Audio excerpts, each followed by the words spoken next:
everyone. I hope you can hear me and that the mic is working. Thank you very much. So today I'm here to talk about Gen Z and how to empower them to sustain the future. So I'll get directly to the point. And let's start with this belief of mine that Gen Z learners are co-conspirators in the process of learning. They're active, they're engaged in what they want to learn, how they want to learn, and why they want to learn. They're no longer mute spectators in a classroom. They are active and they're creative and they are inquirers. They like to experiment. They like to ask questions. They like to be connected to what they're learning. Gen Z learners learn best when they have an emotional connection to learning, as learning itself is an emotional journey. This fact is based on research as well as on my experience as an educator. As a teacher for the past 17 years, I have amassed a wealth of experience in pedagogy and a depth of knowledge into the complex mind of future generations. Their ability to process, analyze, connect, make meaning, or in simple words, the process of cognition, is truly superior but severely untapped. And this made me think, how do we empower the Gen Z to achieve their maximum potential? Or, in other words, what specific skills are required to thrive the future as a society, not as an individual? The future is together, not alone.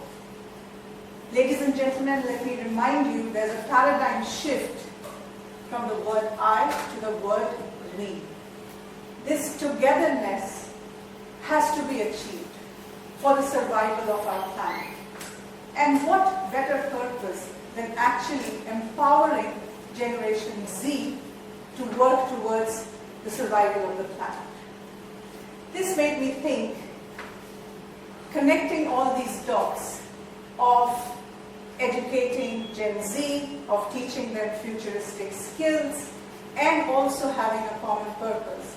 What is the solution? What will bring all of this together? The answer is very simple. The answer is a subject that has been long feared by our students, and the subject is mathematics. You will ask me the question, how does all of this come together? Well, let me tell you, mathematics teaches us the basic skill of problem solving. And the world today has so many issues that require a calculated solution. For any problem that we face, we require to solve it in such a way that we all come together and it's well calculated. This is not an attempt to prove that mathematics is the most important subject. In fact, it is an attempt to acknowledge that mathematics is the interdisciplinary link in all disciplines to solve any problem. So in simple words, the solution to any problem in any subject is achieved through mathematics. Having established the context, let's get to the next part, which is to say, so how do we acknowledge, how do we use the power of mathematics and solve global issues? Before moving forward, I would like you to imagine the current situation. There is an urgency. The reason being, high school students are dropping out of this subject. Research indicates that many students across high schools in the world are not taking mathematics high level or not learning skills like calculus, statistics, and probability. What happens if they don't have this knowledge? How does it impact them? Let's see a few examples. Mathematics helps in economic sustainability. There is a simple concept called conditional probability. Conditional probability helps us to measure the outcomes having certain events calculated prior to it. So in simple words, economics use this concept of mathematics to forecast future trends. In fact, this simple concept helps us to deal with future uncertainties. If your stock market is predicting anything, if you're economically stable, it's just because somebody did a conditional probability equation and formula and put the rules in the right place. Second such example, calculus helps us with the rate of change, putting together equations that measure rates of change of maybe environment, changes in the environment. With the help of simple differential calculus equations, we come up with energy balance models. And these energy balance models tell us the degree of carbon dioxide or oxygen that's critical, that's necessary to balance and maintain environmental sustainability. Imagine a world, imagine Gen Z without this knowledge. Everyday conversation of sustaining your planet, sustaining the planet, how is it going to move ahead if we lack these basic skills, which are taught not in university, not in PhD courses, but in high school. Another example, math helps in biological sustainability too. The recent example is COVID-19. All the trends, all the forecasts, all the data that you have was because of simple probability and statistics. If we didn't have that, we wouldn't be able to probably find a solution or recover from this pandemic in 3 to 4 years. It would have gone on forever, threatening our own existence on this planet. In fact, virus containment is a mathematical solution seeking consensus across the world. Unfortunately, we haven't agreed to a common solution.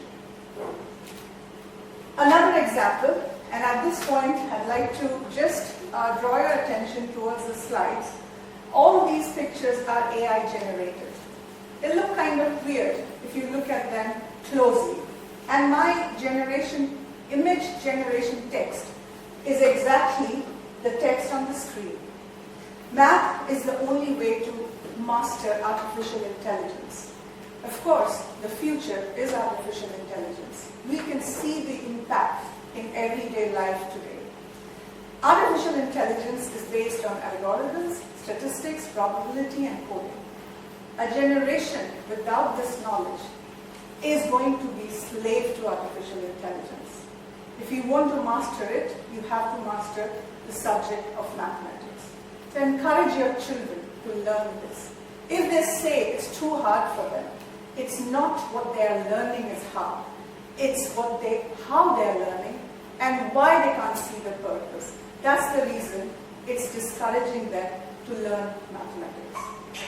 So having established this context of how necessary this skill is for the future, the next question arises, how can we achieve the goal of generating an interest in this subject? A bigger picture idea is to look at education institutes across the world. And it's easy to say that schools are responsible, teachers are responsible, that tutors are responsible, but not an individual. Take the responsibility yourself. What have you done today to know a little more about the subject? What have you done today to impact how your child thinks, to make sure how they're learning this important subject? In schools, it's very simple. An intentional investment into mathematical expertise is the first step forward.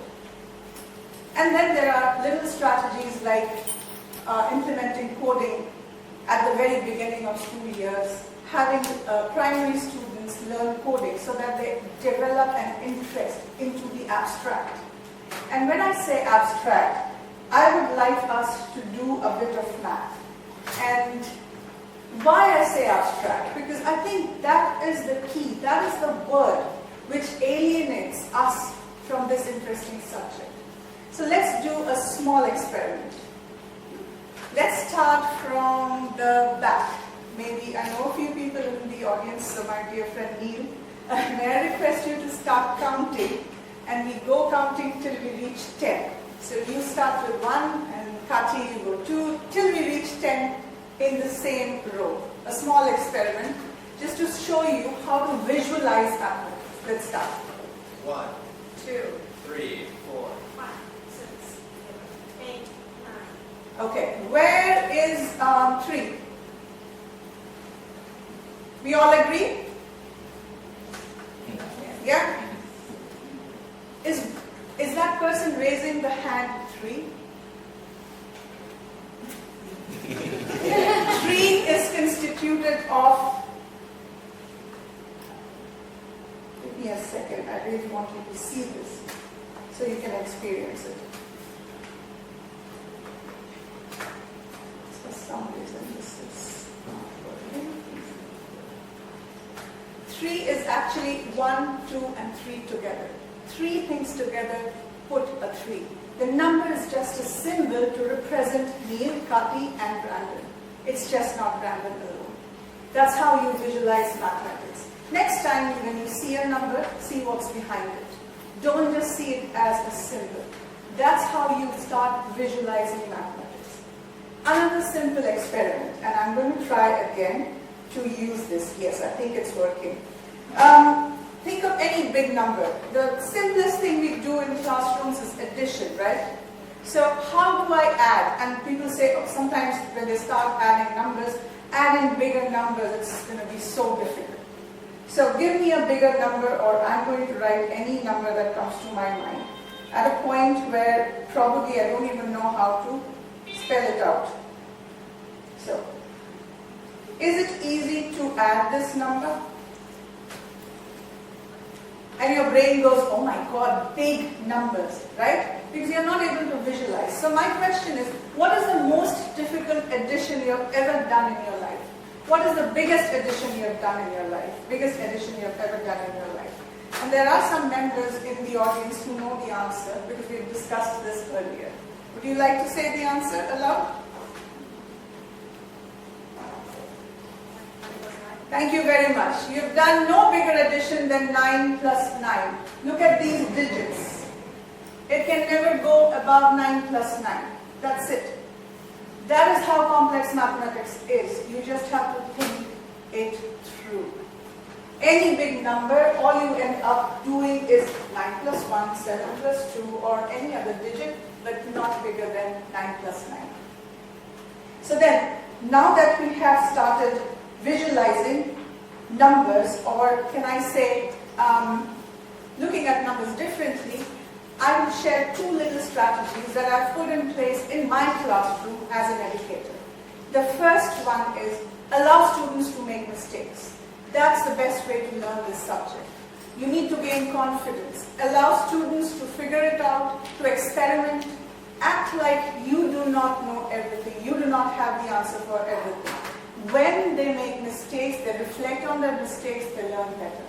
And it allows the teacher to see through their thinking process and look at the decisions they are making. The wrong decision, the right decision. By wrong and right, I mean the right decision that will lead to the right solution. So allowing students to make mistakes builds their confidence. Correcting them again and again, telling them how to do things, removes the interest from the subject. So this is a very simple strategy to encourage students to learn, especially an abstract subject like mathematics. The second strategy, I've really experimented with this in my classroom, is to let students be in charge. And all of it is said over and over again, but how do we practically do it in the classroom? I'll give you an example. We are doing revision right now with my higher level math class. And the whole idea of giving them charge is to divide the entire unit into bite-sized chunks. What they do is they select each chunk, each topic, and I ask them to teach it in the classroom. They're tasked to come up with teaching material, be it a presentation, be it a video, or simple explanation and simple mathematics done on a whiteboard. They have to explain the concept, they have to propose 3 questions which their classmates need to solve together. This is a very successful strategy, and this I'm saying with experience. The reason being, the best way to learn is to teach. And that's with my personal experience. I think I've been able to learn mathematics because I was allowed to teach it for the last 17 years. I'm giving the same opportunity to my students. In my classroom, if you walk in any day, in fact today, I could not be in the classroom for some urgent reason, and my students led the entire class, teaching each other, collaborating, having meaningful discussions without fear of being judged, without fear of being reminded they're right or wrong. And that's how they develop the love for this subject. So having shared these two strategies, I think at the end of my conversation, I would like to just say one thing to the favorite people, to my favorite people in the audience, that is Gen Z, that make mathematics your best ally, because the future demands you to prioritize sustainability. And this can only be achieved if you have this mathematical competence, if you learn it and use it, not just to make the world a better place, but to survive for the next million years. Survival is our goal, can be achieved with a simple mantra. Make mathematics your best ally. Thank you.